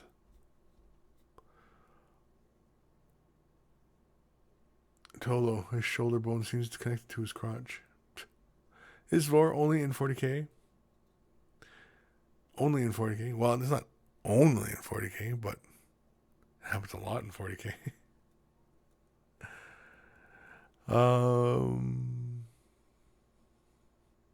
Tolo, I saw the new GW starter boxes today. Seems to be selling well. GW starter boxes. What's the GW starter box? What's that? Like the starter paint set box, or I don't know what that is. What's a GW starter box? Something for getting GW started? Vanguard Gaming and the new Fire Slayers also pre-ordered mine. Yeah, the new dwarves. I like those big monsters they're riding. Those are very cool. And I think I remember reading somebody saying that they would make excellent addition to like an Exodite force. And I thought, yeah, that would be very cool. An Exodite force. Yeah, let's do Exodites. Dr. Zanto is pretty decent deal. Closing in 2 hours. Vanguard Gaming. Talk about the new Fire Slayers, Kris. I like them. I mean, now I didn't know if they were completely bare-assed all the way around, other than just their helmets.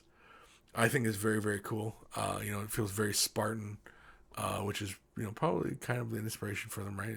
They're kind of Spartan. Like, I like the big ridiculous axes. I've always liked dwarves in fantasy. Like I collected Bretonians for fantasy, but I've always had a soft spot for dwarves, and they're just they're just kind of different, especially the way Games Workshop often sculpts them, where they have these beards that just run to the floor, obscuring any details other than having a big nose, big beard, a big helmet, and then like having these hands sticking up from the sides of this beard, holding onto a great big ridiculous axe. Craziness, but I like it. And so with these new guys, yeah, I think Steve is going to be ordering some. I think he's going to start picking some up.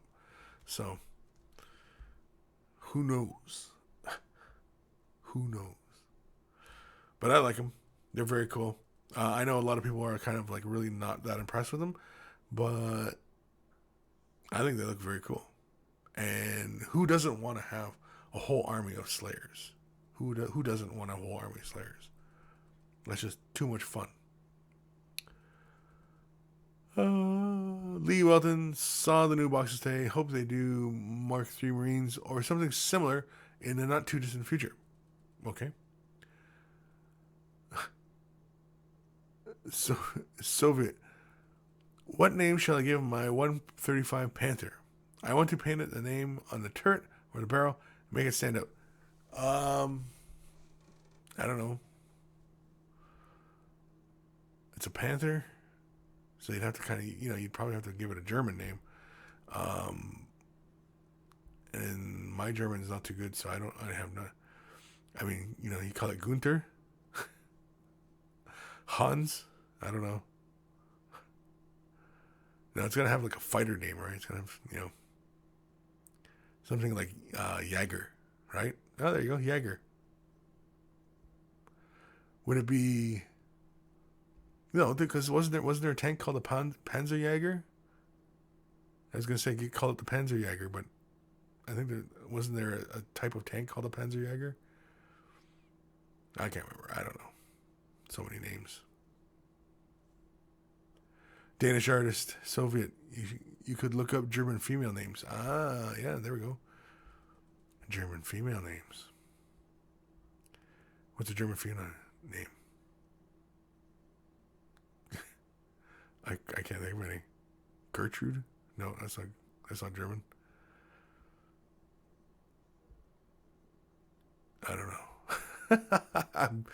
know. It's getting to that point in the day where my brain is starting to go,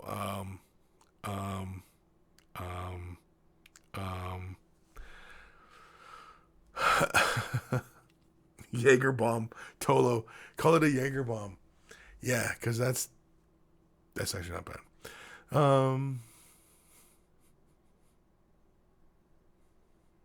Raven Falls. Call it Swinehound. Swinehound. Jaeger. What? Yeah, call it a Jaeger. Call it the Jaeger. Mad Cow Crazy. Can you post a size pic of a 135 Panther? I'm thinking about replacing my Lehman Russes with German World War II tanks, but don't know what to scale up to go with, 148 or 135.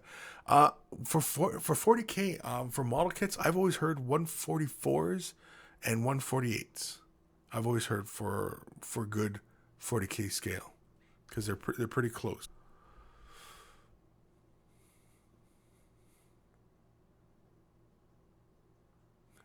Mad Cow Crazy. Uber German female name, Brunhilde. Yeah, there you go, Brunhilde. There you go. Lee, 148 would be too small. Yeah. 135 is too big. I remember it was 124.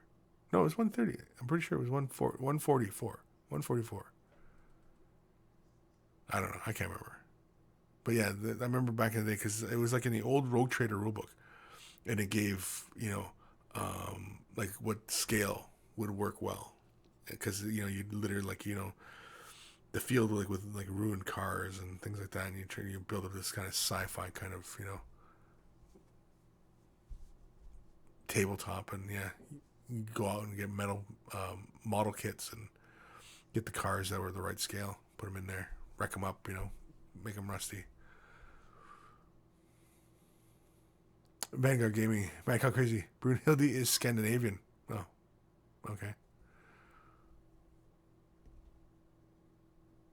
Tolo, female German name, Harry Bitz Helga. I don't know if that's German. Harry Bitz. I don't think Harry Bitz is German. Tolo. I'm gonna have to call you out on that one. I don't think that's German. Fallen Hero, Gypsy Danger is a Jaeger. Yeah, but no, but Jaeger, because Jaeger means hunter, I believe, in German.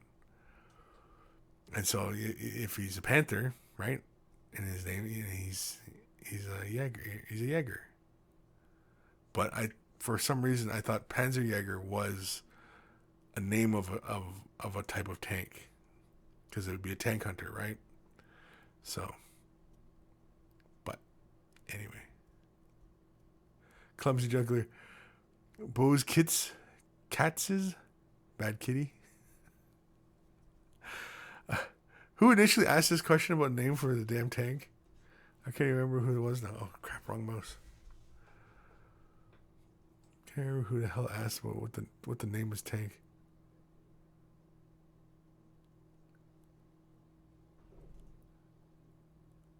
Oh, it's Soviet. Yeah, that's right. It's Soviet. Soviet wanted to know. Well, where's Soviet been? Soviet's just watching us all, probably laughing his head off, watching us type all this crap in.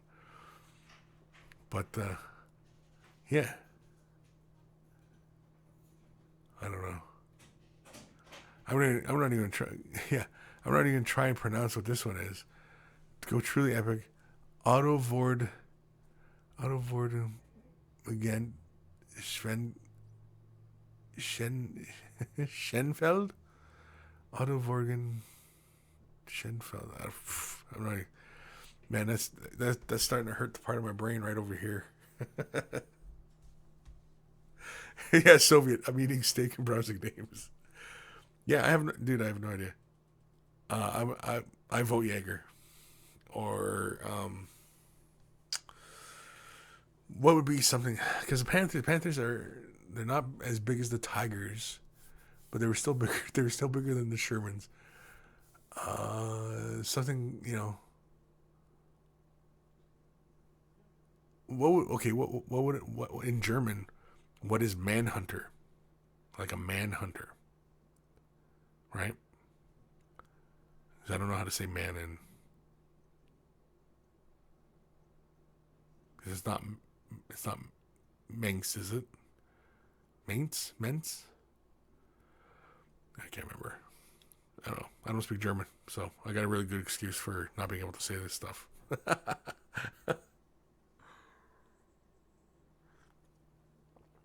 Tolo, in Soviet Russia, tank name you. Raven Falls, got it. Call it the Moople Stash tank. It must be painted purple with a large mustache. Yeah. Isvor, something in Jaeger. Yeah, I think something in Jaeger. Vanguard Gaming, Man Jaeger. Man Jaeger? Jägermeister. Jägermeister. Uberschen, yeah. On the barrel, translate to surprise, I think. Man is man. Oh, in German, man is man. Oh, really? Oh. Menschenjäger? See, everybody's coming out of the woodwork now. Melkor. Menschenjäger. Jägermeister. Right, because I mean, like, I'm pretty sure. Oh, Widowmaker. What is it? Witwenmenschur? Man, I think I need to take some German lessons, I think, is what I need to do. The Manjäger. Manjäger sounds kind of cool. But is man the same in German as it is in English? Like, is it man is man? I didn't think they were the same. Jagar is a hunter in Swedish. Yeah, but I'm pretty sure Jaeger is hunter in German as well. I would assume like these languages in Europe, I'm sure a lot of they share some commonalities and some words have common roots. Yeah, mention is people. People, yeah. Jagger is in Danish, and does it mean hunter? Does it mean the same thing, Vanguard? Jaeger in Danish, does it mean hunter? Or to hunt? I don't know. Christine Mick Jagger?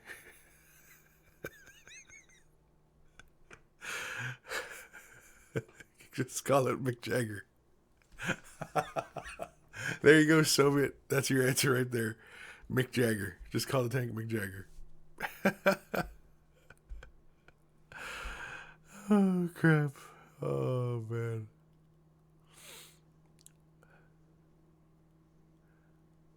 Man is German for man.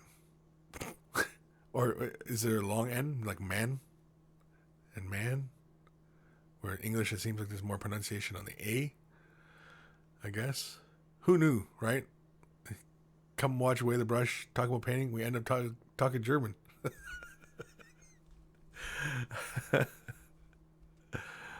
Oh, man.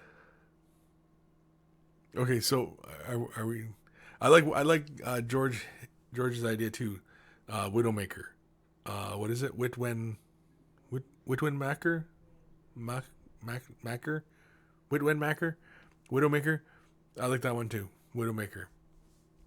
Because that just sounds ominous. Raven Falls, McMahon Moopeljaeger.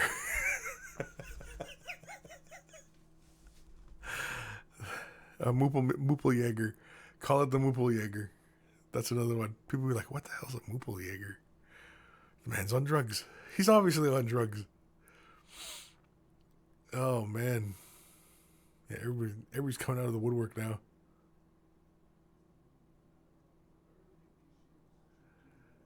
Come on, Soviet. Like, pick one. Jeez. Panther Claw? He's a Panther Claw? Yeah. Oh, Soviet. Let's see what you started, buddy.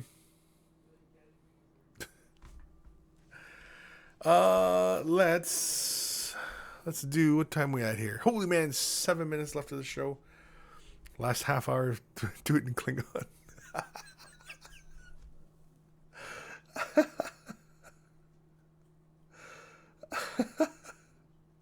Wait, Christian, I look forward to someone asking what Klingon name to write on his bird of prey.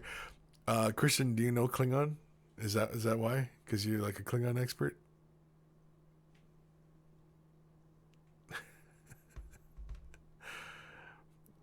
Toto, do you even Jagger, bro? Bro. Let's do one more email. And this is from Louis Sebastian. Last minute idea to ask for some feedback on the guys I'm currently painting up. Since you said send me some pics. Kit bashed, Blood Bowl orcs. Blood Bowl pics. Frick, I'm losing it. Been using a lot of chrome-like bits on the team. The bases are not done yet, and the glaze effect on the eyes doesn't show up in the picture for some reason. What do you think? And thanks for running the perhaps best show on the net. Wow, look at this guy. Oh, wait, I'm on the wrong picture here. Wow. I love the color scheme. I just love it. I love a purple and a lime green. Like a bright yellowy green. Go with the purple. It feels so very old school. Orky to me. Although I don't think there was any classic orcs done with purple like this. But anyway. Nice and neat. Nice checkers on the models. Some writing. Like the teeth. And he said the glaze on the eyes doesn't show up. Why are they supposed to have like kind of like a glowing to their eyeballs? I like the highlighting on the flesh. I think the highlighting on Buddy in the middle, his nose, like his upper lip, I don't think needed to run that far up to his nose like that. I think he could have left a little bit of darker color just below his nose, just to help with that shadow in that area. But otherwise, that looks awesome. Little goblin dude looks great. Nice little edge highlights on him. I think the boots on the goblin, they get lost in the base. I think they could have been painted something else as well. Why not the same as the orcs? Why not just go with that black or the dark gray? I think that'd have been really, really cool. Also, buddies, with the guys with the mohawks. I think the mohawks could get a little bit more attention. Just like add a little bit more white to the purple and just do like just the ends. Just so that they don't kind of get lost in the wall and you really kind of bring out that texture on them. But otherwise, really good. I like these. It's very, very cool. Buddy on the right looks really dangerous. Buddy in the middle just looks kind of like a loon bird or something. He looks like he's running down his field. He's like, I'm going to get the ball. Get the ball. I'm going to get the ball. Did you drill out the hands? That's very cool. That's very, very cool. I can't see this side. Oh. Oops. Is it this one? Nope. I completely messed it up. Either way, really good stuff. Here, let's see. Let's zoom in a bit. Let's see if we can get... If we can't get a closer look at this eyeball. No. No. No. Yeah, really good stuff. I like it. I like the color scheme. I like it all. I like the style. It's all good, man. It's all good. Okay. Let me know. Jeez. So where were we? 3 minutes to. I think we are. No, that's not what I was saying, Tolo. Hooray, broad bro. Christy, I don't speak a word of Klingon, but I can gargle some phlegm filled with sounds in my throat. Kind of sound like Klingon spoken with a lisp. With a lisp. Clay Tate loved the mohawk. Good work on the orcs. I see these beautiful orcs. Mushroom stew and Tyranids will feed well. Whoa, what? Clayton Tate, you could kitbash Lizard Man team really well with warriors and gaunts. Lewis, thanks a lot, Chris. I give the gobbo shoes a do-over and put some more into the hair. Yeah, just a little bit more, I think. Just to bring out that texture, just so that it doesn't feel like the same purple as like their uniform, because it doesn't have to feel the same. And because, you know what I mean? And like, so like the mohawk, you know how like it runs like this? You can catch just that upper corner edge with just a lighter color and just kind of bring some of those details out a bit more. Again, like I said, it doesn't have to feel like the same purple as on their suits. It can be a slightly off purple or even darker purple. Either way. Fallen Hero, the eyes look like things in Evil Dead. Okay. Clayton Tate, more picks? No, there was only one pick. He only sent the one pick. I think he only sent... Oh, I keep grabbing the wrong mouse. He only sent the one pick. Yeah, it was one pick. One Pikachu. One Pikachu only. But that's okay, because we're done. It's almost 2 o'clock. We're done. Tolo, we need more fisting. No, we don't. No more fisting. Hopefully, Soviet, you have an idea for your tank. Hopefully, you know, the monkeys and I were able to help in some capacity. Probably not.